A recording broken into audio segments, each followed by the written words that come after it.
tiempo de que esta administración ya hubiera efectivamente establecido un plan, un programa sectorial claro.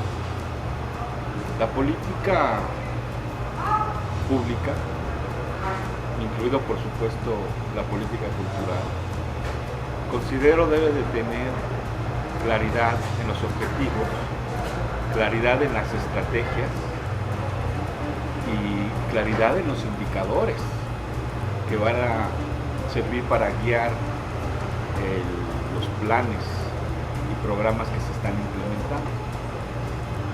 En este sexenio, en contra de muchas de las expectativas que algunos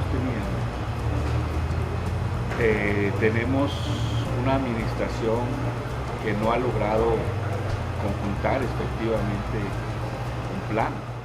De mi parte, quiero comprometer el apoyo y respaldo del Gobierno de la República desde las distintas áreas de la administración que hoy convergen en este esfuerzo para que sigamos apoyando el proyecto de Tijuana, el proyecto de Baja California y los otros más proyectos que habremos de desarrollar en todo el país.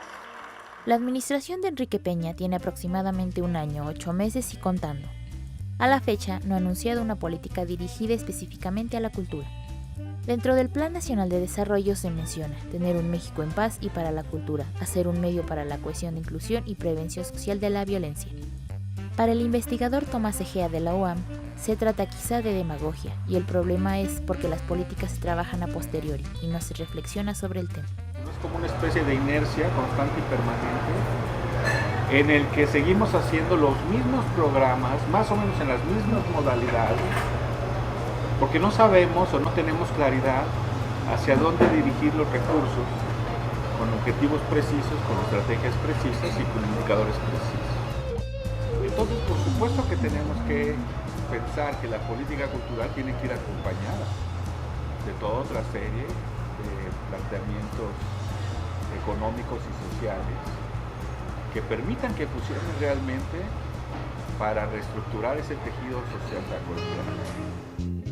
Hay casos de comunidades, de proyectos comunitarios que han logrado, no digamos eliminar la violencia, porque eso es algo que está todavía muy lejos, pero sí generar espacios comunitarios que permiten de alguna manera la solidaridad entre individuos.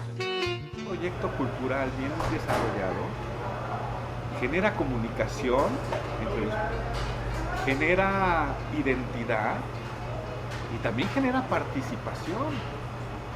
Y eso genera una demanda ciudadana de participación. Y muchas veces los diferentes niveles de gobierno pues lo ven con mucha precaución, ¿no? Porque lo ven con mucha precaución y a veces con temor. La política cultural se ha convertido en una especie de inercia de continuar con una serie de proyectos que no sabemos cómo funcionan. No hay indicadores, no hay una evaluación cabal de cómo están funcionando. Una serie de proyectos por un lado y por otro lado como una serie de intenciones o de manifiestos, sobre todo discursivos, que no están respaldados por hechos.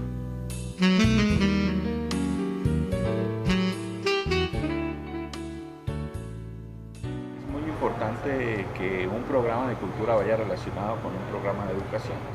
Pero hay una cosa muy importante en todo esto, que lo que debe de hacer un plan de cultura o un programa de cultura nacional no es, como lo dijo el presidente Peña Nieto hace unas semanas, no es llevarle la cultura a los mexicanos, sino, y esa me parece una visión tan vieja, además muy clasista, porque pareciera ser que unos tienen la cultura y otros no, y entonces hay que dárselas, y entonces hay que darles elementos para que ellos se cultiven.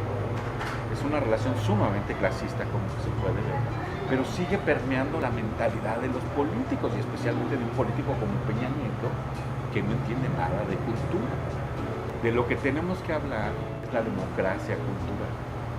Democracia cultural significa que todos la tenemos y que hay que desarrollar. Entonces, la democratización de la cultura es una visión muy vieja, muy clasista. La democracia cultural es una forma más nueva de ver a la cultura y es una forma en que nos planteamos que todos somos iguales. Los países imperialistas, lo que durante muchos años han dicho, es que ellos tienen la cultura y los otros países no lo tienen. Por eso dicen, vamos a ayudarles a llevando la cultura.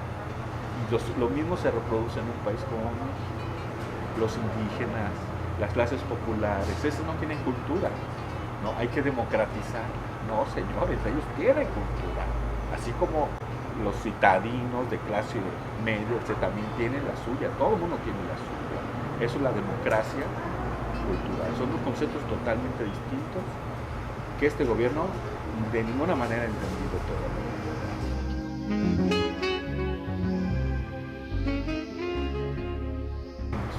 Una de las políticas centrales en todo el mundo que tienen los gobiernos con respecto a las políticas culturales es lo que podríamos llamar a grandes rasgos el estímulo a la creación artística. Y en eso uno de los instrumentos principales que utilizan son los fondos. Los fondos que generalmente son concursables en los últimos decenios. Son fondos de financiamiento a través de fideicomisos que permiten financiar aquellas actividades de proyectos que se presentan. Estos fondos tienen muchas modalidades. Pueden ser fondos revolventes, pueden ser fondos en el que se busca recuperar la inversión, puede ser fondos capitales perdidos, pueden ser fondos a proyectos comunitarios, pueden ser fondos únicamente individuos, o sea, tienen muchas variedades. Pueden ser fondos únicamente dados en especie, en estructura, etc. Otros fondos con efectivo. Y en México tenemos un fondo muy importante que se funda precisamente en 1989.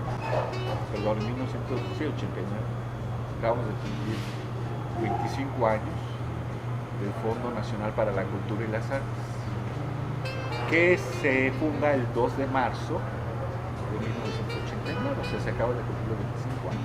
Y es un fondo muy polémico porque, por un lado, es una demanda que tenían muchos artistas durante muchos años, creadores. Esto viene desde los 60, 70, una corriente de opinión ya muy sólida a finales de los 70, y es hasta 10 años después en que se logra concretar, por un lado, pero por otro lado también es un fondo que desde mi punto de vista ha hecho que se diferencie en dos a los artistas creadores, los que lo tienen y los que no lo tienen.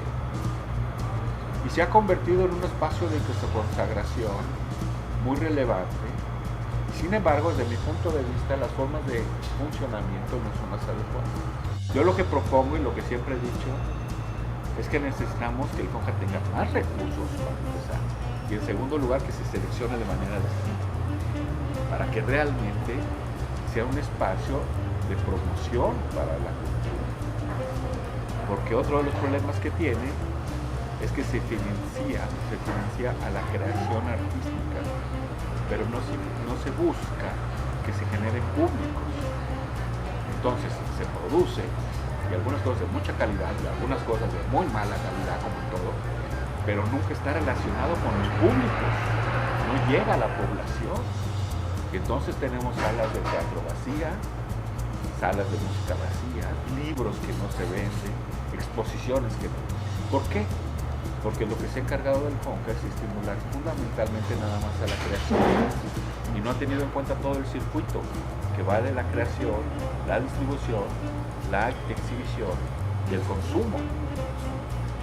Entonces lo que necesitamos es reformular ese tipo de fondos como el CONCA y en los estados los PECTAS para que efectivamente tenga un papel de promoción de la cultura y no nada más sirva para que algunos cuantos beneficiados, algunos cuantos notables, la sigan llevando bien con el gobierno.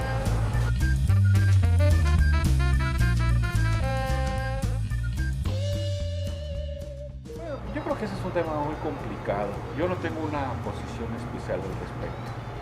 Es más, no me parece que sea una discusión fundamental, importante, para definir cuál va a ser su carácter jurídico, que no lo tiene. primero tendríamos que discutir otras cosas. Y lo primero que tendríamos que discutir es qué queremos por una política cultural participativa, ciudadana,